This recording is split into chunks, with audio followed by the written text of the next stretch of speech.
Salut à tous, comme d'habitude on se retrouve pour des petits conseils. Alors, une femme russe ou une femme ukrainienne? Ça c'est une bonne question. On met un like.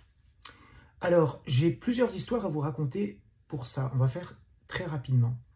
La première histoire, c'est qu'au début de notre agence, il y a un homme français qui habitait du côté de Versailles, un nom à particules, l'aristocratie française, noblesse, qui m'avait appelé, qui m'avait dit « Antoine, je ne voudrais pas rencontrer une femme ukrainienne. Enfin, écoute-moi, si je m'achète une Rolex, je vais m'acheter l'original. Je ne vais pas prendre une copie faite en Chine. » Eh bien, pour les femmes, c'était pareil. Ils pensaient que la femme russe, c'était l'original et la femme ukrainienne, c'était la copie faite en Chine. Grave erreur. Kiev, la capitale de l'Ukraine, existait avant Moscou. Deuxième histoire.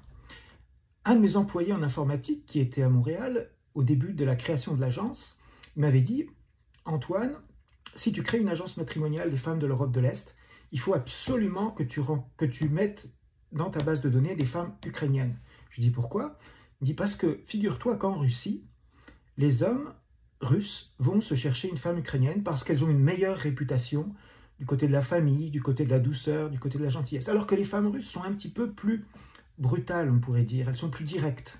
Elles sont moins occidentalisées. » Et moi, pour finir, ma propre histoire, j'ai fait des voyages incessants en Russie pendant une dizaine d'années. Et c'est seulement lors de mon premier voyage en Ukraine que j'ai rencontré ma femme Borislava. Donc ça, ces trois histoires, ça va vous permettre de vous faire aussi votre propre opinion.